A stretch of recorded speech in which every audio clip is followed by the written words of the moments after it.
Hari ini kita akan mengimbau, Ha. kita akan bawakan imbauan persejarahan dan juga kegiatan alumni Aha. pelajar-pelajar asrama kerajaan Brunei di Singapura. Jadi kita ni akan berkenalan bersama dengan AKBS ini. Betul ya, orang-orang lama cukup legend kami hadirkan ke studio pagi mendengarkan penceritaan dan juga mengimbau pensejarahan kegiatan alumni pelajar-pelajar kerajaan Brunei di Singapura ni. Ya. Dah sabar rasanya. Adakah kita ni satu wujud sudahan ni ataupun macam mana? Rasanya ni mungkin tahun 1950-an kali ini kita ditanyakan saja bersama dengan tetamu kita hari Ya, ini. Kita bersama hadirkan. dengan Yang Mulia Tuan Dr. Haji Muhammad Hadi bin Muhammad Melayong. Assalamualaikum Tuan Dr. Waalaikumsalam warahmatullahi wabarakatuh.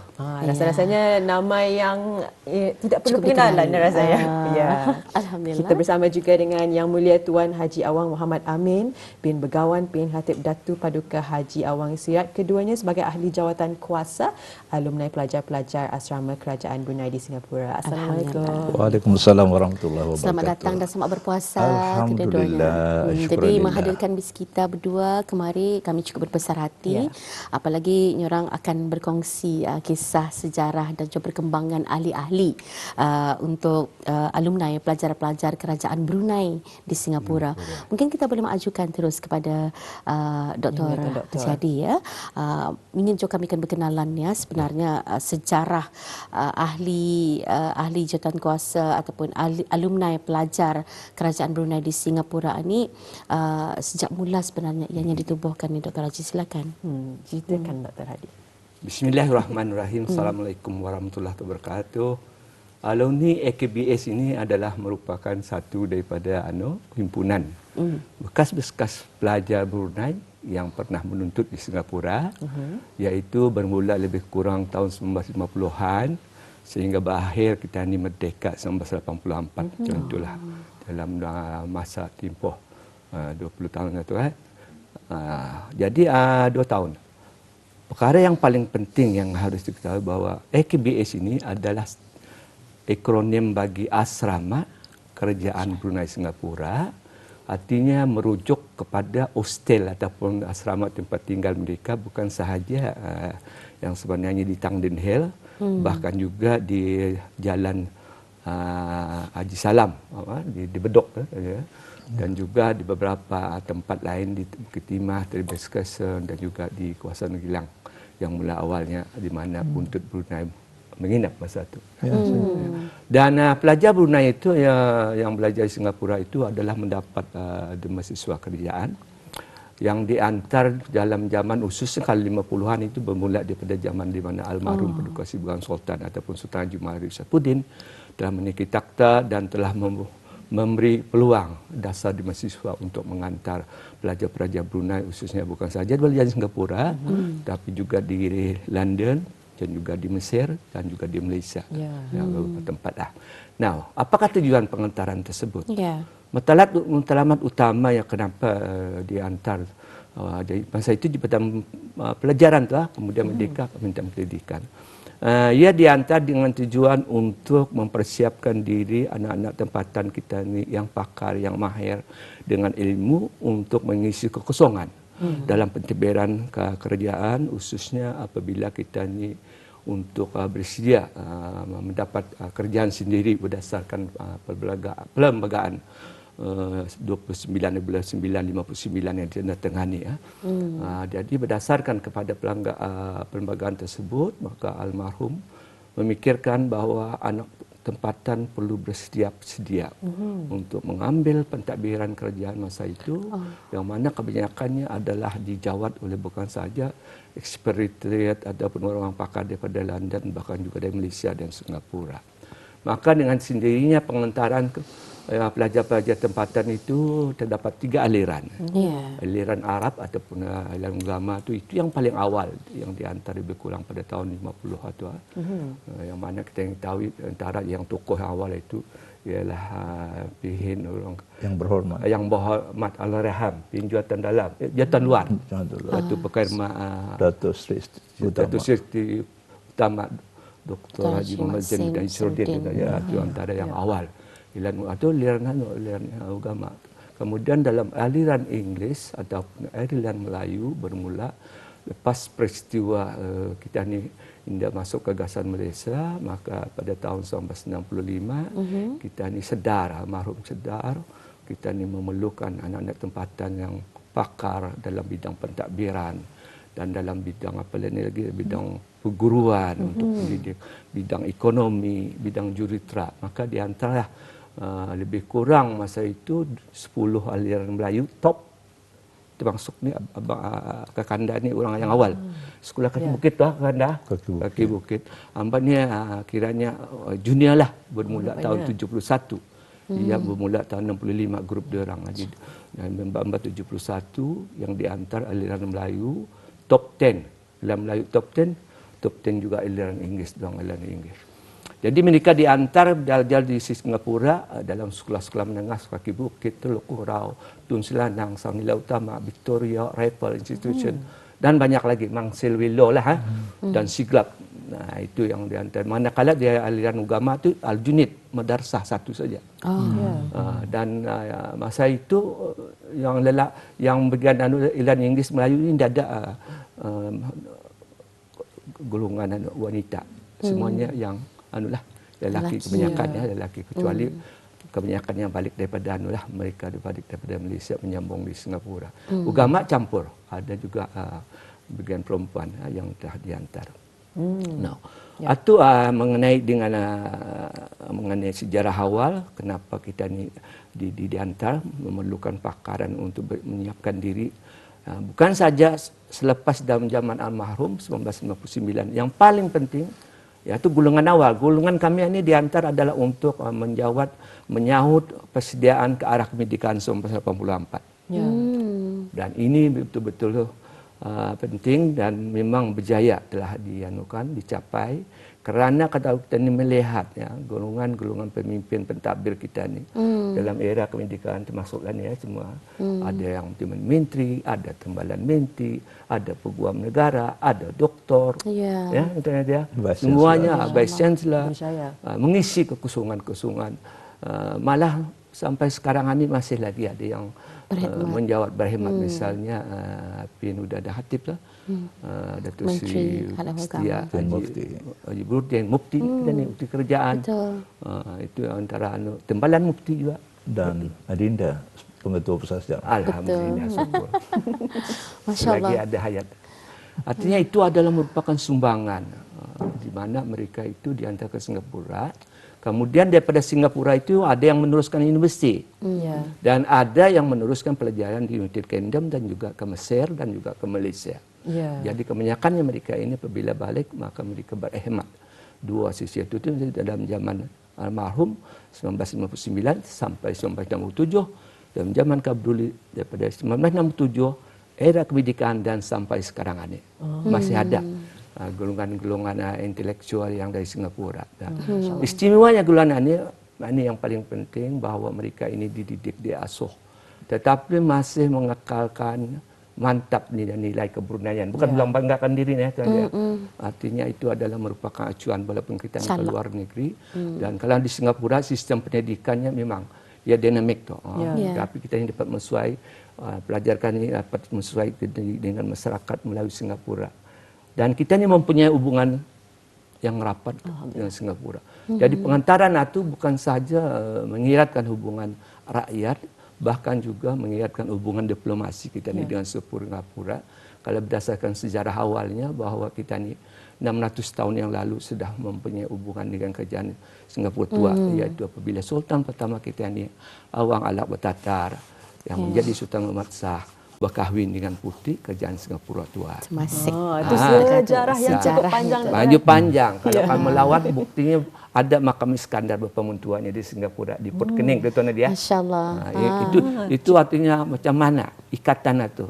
Makan kebanyakannya dirapatkan lagi dengan ada hubungan untuk Brunei yang belajar di Singapura. Pasal mereka tinggal bukan saja di Bedok seperti yang saya terangkan tadi, juga Tangding Hill dan sebagainya. Dan ini telah dapat mewujudkan di mana semangat kebudayaan, semangat berdangsana orang Brunei. kita ni pada masa itulah. Ya, berapa dekad sudah lama sejarah sejarah. AKBS. Jadi ingin saya menyampuk Silakan, Tuan.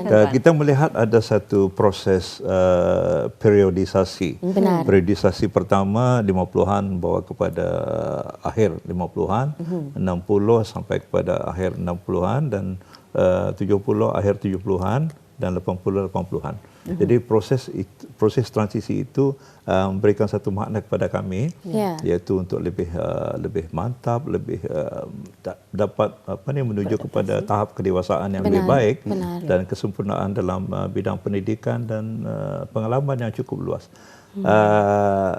Saya ambil kesempatan juga dalam proses ini, kita telah banyak membuat kegiatan.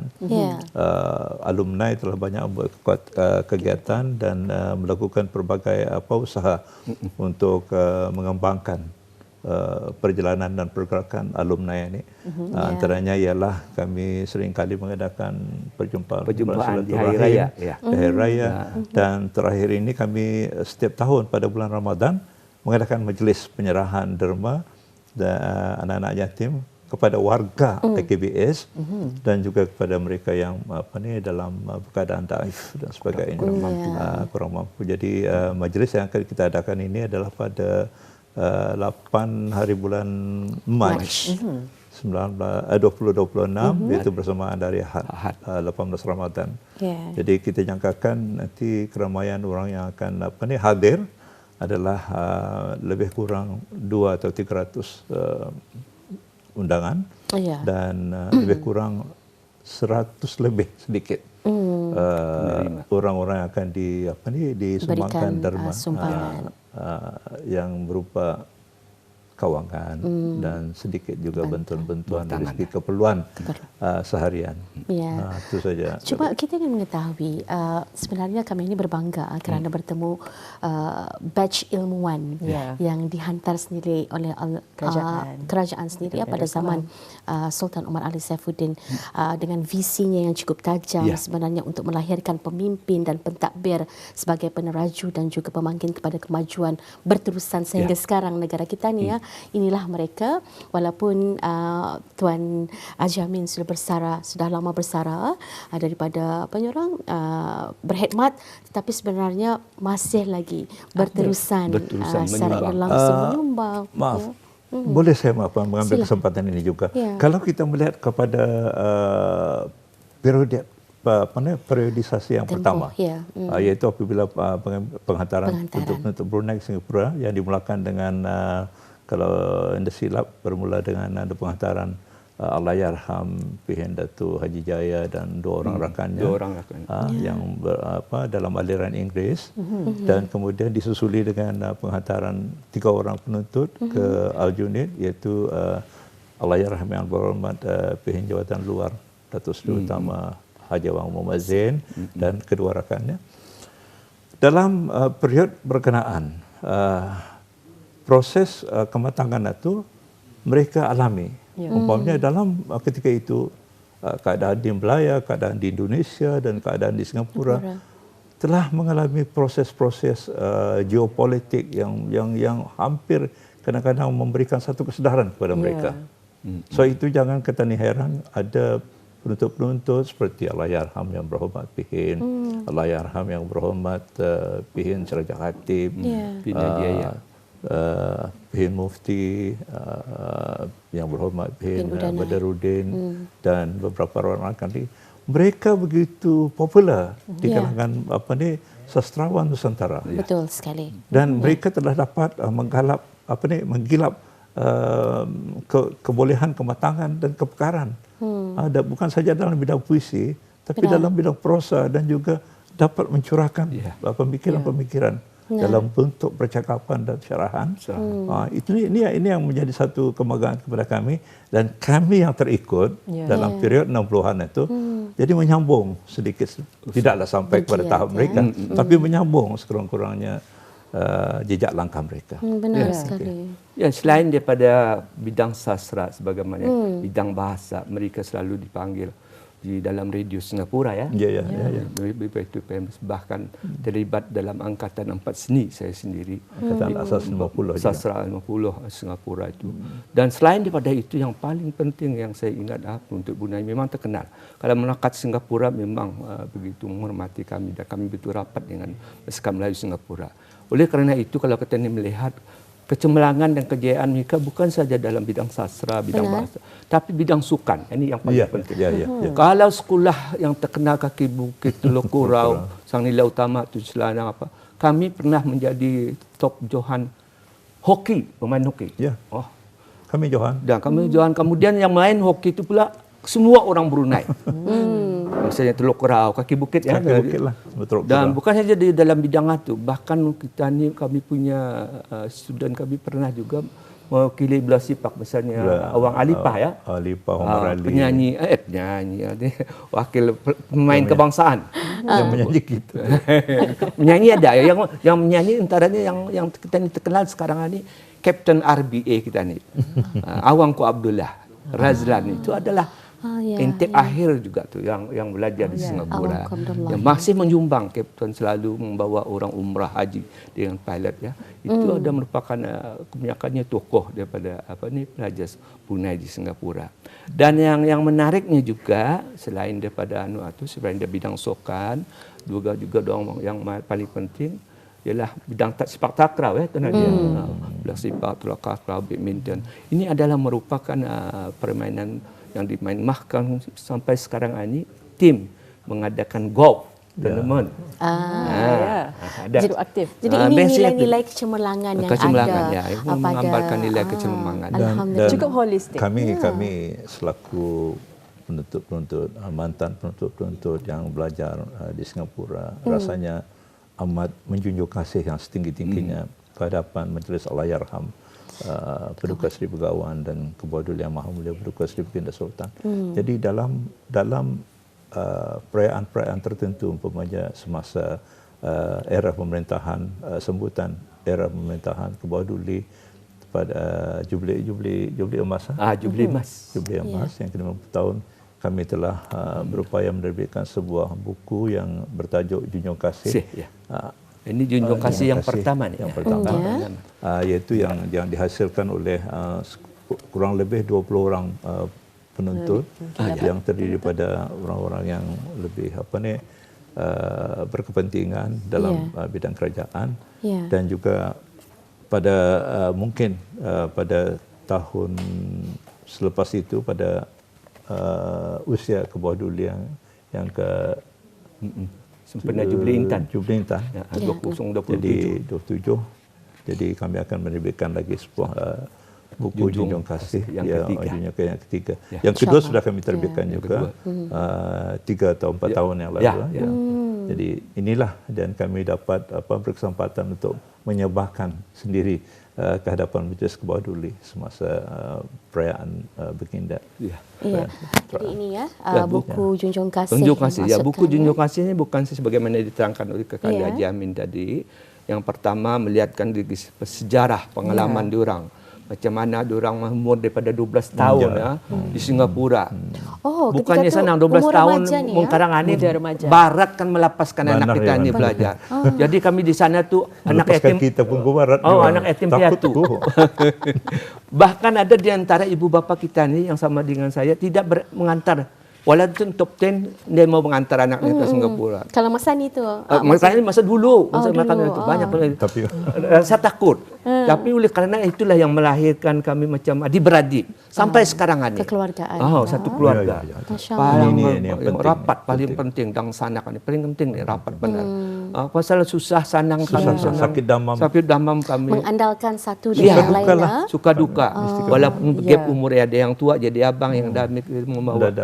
Kalau mau tahu Tuan Haji, masa ni berapa orang ahli alumni yang bergiat dan bergabung sama? Kalau dikirakan pelajar yang sejak Lilan Arab, Lilan Inggeris dan Lilan Melayu itu sejak tahun 65, tahun 50, 3 orang, kemudian 5 orang. Kalau dikirakan dia pulang lebih 500, tetapi yang aktif adalah 200-300 aja ada. Masih berhubung sampai sekarang. Ramai meninggal. Kami ni yang masih berhemat minti kemudian belajar sokan. Datuk Kedua Haji Nazmi, kemudian Pin Badarudin, Mufti kita ni Tembalan dan juga Mufti Dr. Khairuddin. Ada merupakan pelajar-pelajar yang pernah belajar di Singapura. Ya. Kami selaku, walaupun rasanya saya ini generasi milenial lah, tapi inilah pensejarahan yang benar-benar membuat saya kagum dan mengetahui sedikit latar belakang orang-orang hebat di negara Brunei Darussalam, para ilmuwan negara kita ni. Dari cerita tersebut baru kita ni dapat cuba fahami serba sedikit dari mana datangnya pengalaman dan juga orang wisdom tersebut. Betul. Ya, dari segi juga bukan saja melihat dari segi hubungan tadi hubungan kekeluargaan di Singapura. Yang paling penting sampai sekarang ini kami begitu rapat dengan kedutaan Singapura. Ya, kedutaan Singapura apabila menyambut Hari Raya sampai sekarang ini masih juga ataupun festival food Tan Nadia. Salimnya di Anjong memang kami tu. Dan yang paling rapat kami dulu ya bekas mantan Tuan Terutama Mr. Yusof Koh, iaitu yang lah banyak bincangan ya, kerjasama. Bahkan luatan kami juga pernah mengadakan luatan ke Singapura ya, untuk mengimbas kembali kisah-kisah lama itu kan. Maksud doktor tadi akrab-keakraban itu adalah sebagai satu ingatan, ingatan pihak kerajaan dan ingatan daripada pihak Republik Singapura. Begitulah silaturahim itu berbulan. Jadi dan satu yang menarik juga ialah apabila dalam period awal penuntut-penuntut Brunei dihantar ke Singapura, ke Malaya dan mana adalah melalui kapal laut. Inilah yang paling berbeza. Itu tahun 50-an itu. Dan zaman kami naik pokok, naik kapal terbang, kapal terbang melangkong dan airport pun daif masih pada masa itu tahun 60-an masih daif lagi. Kapal terbangnya menunggang yang melangkong kalau waktu hujan anda dapat terbang senang hati. Masa lagi orang bising bunyi kipas. Jadi Tuan Ampit tu yang naik kapal. Saya naik Fokker saya. Sudah zaman naik Fokker sudah. Saya 60-an zaman naik Fokker. Kalau masa ni orang ke Singapura tu 2 jam lebih kurang. Dulu dia berapa lama? Kami dulu 6 jam. 6 jam ke dulu ni Brunei ke KK Sultan. Pernah dia dua ke Kuching berterabang tu. Zaman cukup berbeza. Sampai ada satu penceritaan kalau ikut kapal laut itu kabin diorang itu berhampiran dengan kabin nauzubillah binatang-binatangan segala Jadi bis kita ada membuat pendokumentasian dalam buku ada. Jadi inilah kandungan kalau dilihat pun dalam buku ini terdapat gambar-gambar lama. Masya-Allah. Yang sebenarnya gambar-gambar lama itu untuk ada satu buku yang awal saya terbitkan atas arahan Allahyarham Pin Juatan dalam buku dikenali sebagai buku AKBS Tabal. So di sana ada semua gambar-gambar yang menyelidik di Singapura sejarahnya macam gambar yang handsome kanak-kanak. Masya-Allah. Dan lagi yang pun masa di Singapura itu kami memang kena sediakan allowance tu juga. Tapi sedikit aja, RM25 cukup sebulan. Tapi bersyukur. Dinikmati. Ini dah pulang cukup tu. Tapi kami dah ada kena hantar juga. Pada zaman 70-an maksudnya. 70-an. 50-an. 60-an, 50-an. 70-an naik sikit. Naik RM25, RM30. Allah. Dia tahu untuk beli baju dan juga ia tertambang bas. Tapi bas kena sediakan pulang tu. Makan kena sediakan semua. Masya-Allah. Jadi kalau zaman pada beraya pun lain je tu mungkin. Itu yang paling escape kami beraya. Kalau balik ke Brunei kan apa macam mana tu? Berpuasa kami di asrama tu kena bangun pagi, berpuasa kena sediakan apa. So sistem pendidikan itu sama. Semua. Boarding school kan namanya, asrama. Kalau mengimbau waktu-waktu mungkin tadi sambung time masa raya lah. Yang seronoknya ada juga yang sangkut ke Singapura. Ada yang sangkut hati. Atau menjejak kaki mengikut jejak orang Dapat Tatar. Ya kan kami ni putih Singapura. So banyak pemimpin-pemimpin kita ini ramai yang bakal saya orang anulah menapuk tangannya lah. Kami berharap di musim Hari Raya nanti akan ada peluang lagi untuk menghadirkan Biskita menceritakan pengalaman berhari raya di asrama Kerajaan Brunei di Singapura. Pasti cukup seronok. Jadi nama-nama yang disebutkan tadi seperti Shukri Zain, Adi Rumi, Badaruddin Ishq, merupakan sastrawan yang sememangnya dikenali di Nusantara, dan sebenarnya mereka ini juga merupakan tokoh sastrawan negara kita yang sudah diiktiraf di rantau Nusantara ataupun negara-negara Mastra sendiri. Terima kasih kami ucapkan Yang Mulia Dr. Haji Muhammad Hadi dan juga Tuan Haji Amin. Mudah-mudahan rezeki ada, umur panjang, kita berjumpa lagi. Amin. InsyaAllah. Terima kasih. Assalamualaikum. Waalaikumsalam warahmatullahi wabarakatuh.